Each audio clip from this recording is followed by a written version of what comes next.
investe, né? Quanto tempo a gente topa apanhar sozinhos, né? Então, assim, e o amálgama disso tudo, né, o grande aglutinador, que teve um efeito gravitacional muito grande para atrair esse tipo de conduta ou essa abordagem foi o Luiz Alves, né? Você olha para ele e fala, meu, não vamos reinventar a roda aqui, né? O jeito de se fazer macarronada é assim, ó, não vamos ficar inventando muito, né? E é uma macarronada muito gostosa, muito nutritiva, não tem problema nenhum. Às vezes dá congestão, às vezes tem congestão. Então, se o pessoal olha o track record do Poland, né? Então, não tem nada a ver aí com, com a gestora lá atrás, tudo. Você vê que tem períodos muito bons, períodos muito ruins e períodos de 8 anos de lado, né? Quem que aguenta 8 anos sem ganhar dinheiro? Quem que aguenta perder 40, 50% assim, de tempos em tempos? É, quem aguenta é aquele que dá 8 vezes, 10 vezes, 20 vezes em 30 anos, né? Em 25 anos. Infelizmente não é uma linha linear. E para aguentar tudo isso, esperar o negócio se desenvolver, aí você já afunila o número de pessoas enormemente, né? Eu já passei por várias gestoras. É muito difícil você achar sócio que está com você na saúde e na doença. Então tem que ser, precisa estar muito bem resolvido mentalmente, né? E aí minha trajetória, desde passar lá atrás do Unibanco, a Spinnaker, depois Family Office, FVF, montar a Ashmore no Brasil com outros sócios, e daí isso evoluir para uma gestora própria, a Skipper, e a Skipper depois ser incrementada com os Luiz Alves, o Ney e os outros sócios e virar a Alaska, em 2015, foi uma jornada de suor, sangue e lágrimas, né? Então, quando o pessoal vê alguns contratempos, igual o Wesley Day 2017, ou o Greve dos Caminhoneiros 2018, uma pancada forte agora em março, parece que é o fim do mundo, né? Mas, na verdade, para quem já está nisso, sabe que é mais uma pancada e, normalmente, o que vem depois de uma pancada são duas coisas muito boas. Retorno forte, depois de pancada, geralmente é assim, né? Os preços desabam para estilingar e ganhar espaço para uma nova andada nos próximos anos. Então, andada forte e o lombo engrossa, né? O couro fica assim, ó. Você aprende mais. Alguma coisa você sai aprendendo da crise. Toda crise me ensinou alguma coisa, não foi diferente dessa vez. Isso vai te preparando para daqui 20, 30 anos você virou um Jedi, né? Você vai tirando leite de pedra de tempos em tempos. É o que os velhinhos fazem. Então, assim, foi uma jornada de vida, mas se for olhar assim, apesar da cara meio acabado, o negócio vai longe ainda. Tem muito tempo ainda pela frente. Boa, Breda. Parabéns aí pela jornada, viu? Somos fãs aí do trabalho de vocês. Breda, começando então um pouquinho, você acabou de falar, né, dessa pancada que o mercado levou em março. A gente também teve uma recuperação quase que recorde desde então, né, de vários preços de ativos. Isso não foi só no Brasil, né, globalmente. A gente está vendo um movimento aí de recuperação muito forte dos mercados mais de risco, como equities e tudo, que teve muita relação com o estímulo monetário, né? Então hoje a gente tem um cenário que tem uma grande discussão, né, entre investidores hoje, analistas e etc., sobre o que a gente está vivendo é uma bolha de liquidez ou não, né? A gente tem aí, se olha PIs, né, preço-lucro aí de curto prazo, de bolsas globais, isso não é só do Brasil, em patamares muito altos, né, comparado com o histórico, porque a gente não vai ter lucro nos próximos, quer dizer, os lucros dos próximos 12 meses vão ser muito afetados pelo que está acontecendo com as economias pós-pandemia, mas ao mesmo tempo você tem vários papéis aí no high histórico, né? Então, primeiro tópico aqui que eu queria abordar, ouvir sua opinião,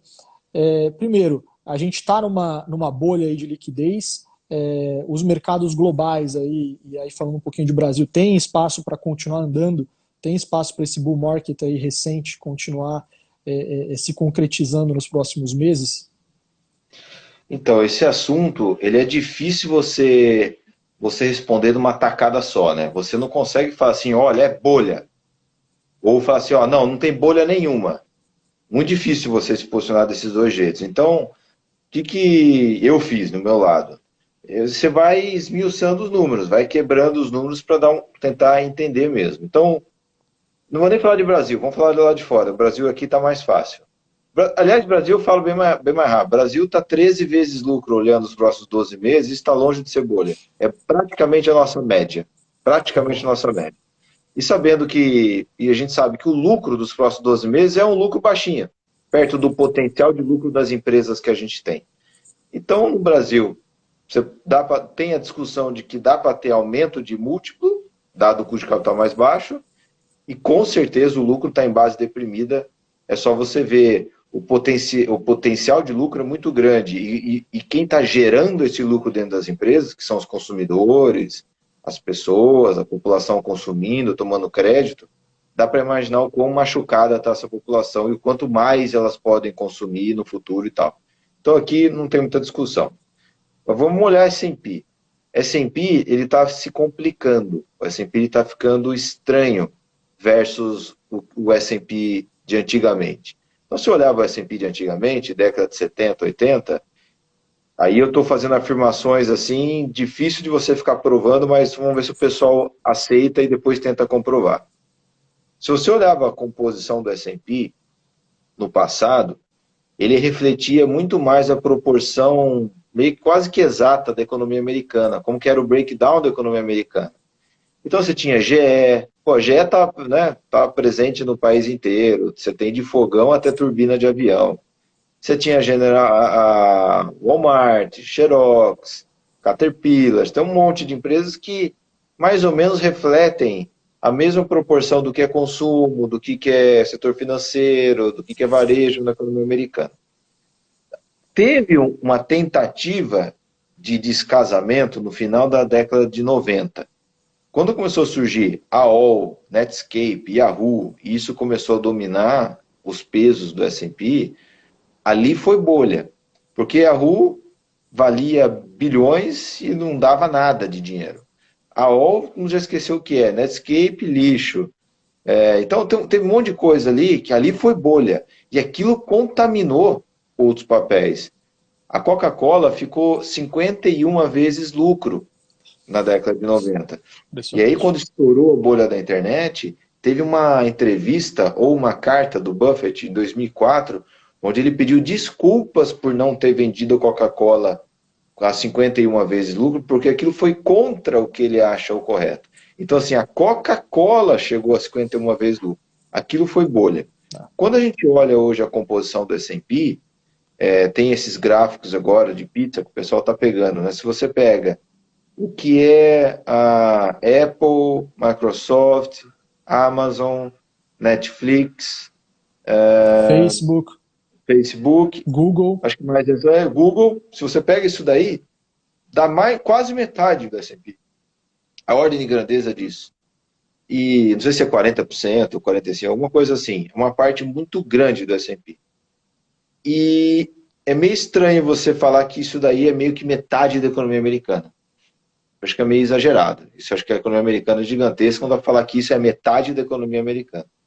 A outra metade, que são as coisas mais mundanas, né, mais velhas, tradicionais, se você olha a performance dessas empresas, dessas ações, se o S&P fosse só isso, tirando as FANGs, né, o S&P está de lado há muito tempo e caindo bem esse ano.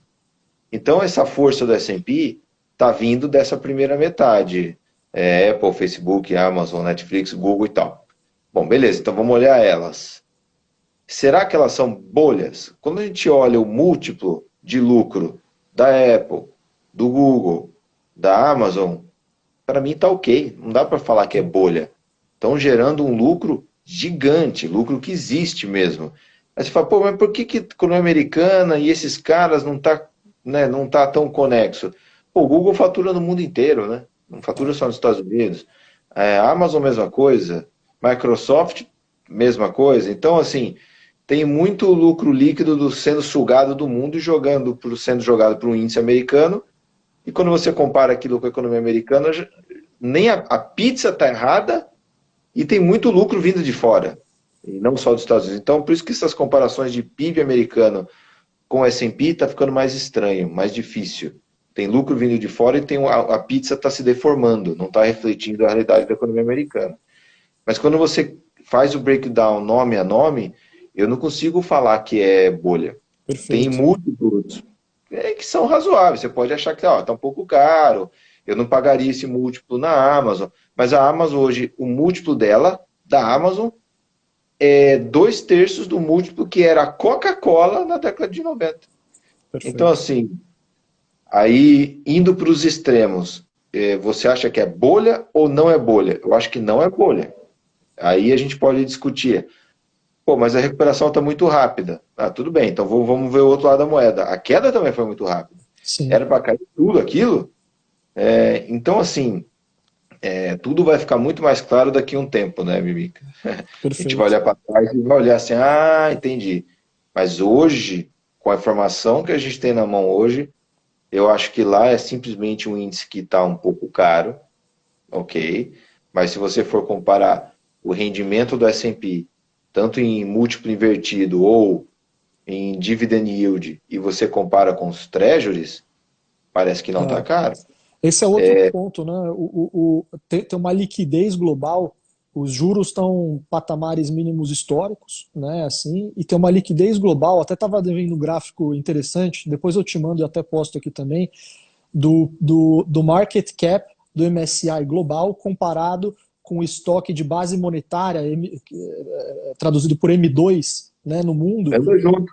Tá, e tá ainda razoável. Você fala assim, não, tem tanta liquidez no mundo que é para ter mais valor mesmo. Então, depois eu até coloco aqui, eu te mando aí, é um gráfico bem legal que eu vi, comparando o M2 com um valor das bolsas globais. E tem muita liquidez, né? Esse é o fato. Aqui no Brasil, taxa de juro também está na mínima, como você falou, né? Então, os valuations mereceriam estar num patamar maior, né, Breda? E aí, se a gente vamos sair do mundo lá fora, vamos olhar para o Brasil. Se você olha Brasil aqui, os múltiplos estão ok, não tem nada, não tem grandes distorções, não. Só que, aí para dar uma apimentada na nossa conversa aqui, eu acho que o Brasil, a gente tem vários problemas, sempre é uma forma atrasada comparando com o resto do mundo, mas a gente não fica atrasado para sempre, não fica descasado para sempre. Isso vale para um monte de coisa, tecnologia, padrão de consumo, cultura e tal. Então você vê aqui no Brasil, né, depois de um tempo, né, celular lá fora, celular chegou aqui, né, internet lá fora, internet chegou. Aí, rede social, Facebook, chegou. Hoje aqui o brasileiro é usuário do Instagram, usuário do Twitter, rede social, né, está usando plataformas para se investir, assim como tinha nos Estados Unidos na década de 80, quando começou. E tem algumas coisas mais estruturais que a gente está pegando do mundo também, não é só mérito nosso. Tem mérito nosso consumir um celular bacaninha? Tem, né? Precisa distribuir, fazer chegar na casa das pessoas, mas tem influência externa, por isso que chegou aqui. Agora, tem uma outra coisa que está acontecendo que não é só mérito nosso, tem mérito nosso, mas tem influência externa. Taxa de juros baixa, inflação baixa, tem méritos internos, né? Reforma da Previdência, Sim. teto de gasto, acho que vai ter outros aí, mas é legal, bate palma aqui para o brasileiro, mas a nossa Selic não estaria a 2,25 se os juros do Fed fosse 10. Perfeito. Impossível. Então, está tendo influência externa. Essa influência externa macro, gigante, de taxa de juros baixa, liquidez altíssima, inflação persistentemente baixa, eu acho que vai contaminar o Brasil cada vez mais. Por que não contaminou de 2008 a 2020? Porque os nossos problemas aqui eram horrendos. A gente tinha pedalada fiscal, petrolão em Selic de 14%, não tem o que fazer. Não... Agora, a gente tem matéria-prima, né, tem um clima propício para ser contaminado por essas coisas, de inflação baixa, juros baixos, tal, tal, tal. Então, essa liquidez gigantesca lá fora, que eu acho que vai fazer com que os valuations estiquem de novo, eu acho que vai acontecer aqui no Brasil. Só que, e isso é totalmente novo para a gente nunca viu isso. É. Mas a gente também nunca viu o Selic de 2,25, era impensável alguém dar um call desse 4 anos atrás. 4 anos é nada, é o espaço entre duas copas. Olha o que aconteceu. Então, é difícil estimar porque é muito novo. E é difícil estimar porque as magnitudes são gigantescas. Mas qual que vai ser o efeito depois de 5, 6, 7 anos de taxa de juros persistentemente baixa no Brasil e inflação controlada? Não precisa ser Selic de 2,25. Sei lá, cai mais 0,25, vai para dupla e volta para 5, 5,5, 6, tudo bem, tanto faz. Mas qual que vai ser o efeito nos preços dos ativos no Brasil? Nunca vivemos isso, né? Nunca vimos. Eu acho que a gente vai estar mexendo com dinheiro muito grande. Tem trilhões em renda fixa ou parados em rendimentos que antes eram muito bons e hoje assim, comparado com inflação depois de imposto, é negativo. Negativo. Então a gente vai ver aqui no Brasil, na minha opinião, porrada para cima no preço de ativos reais. Aí envolve terreno, fazenda, imóvel, fundo imobiliário, fundo de ação, ação diretamente, aí vai tudo. Então acho que a gente vai ver isso aí.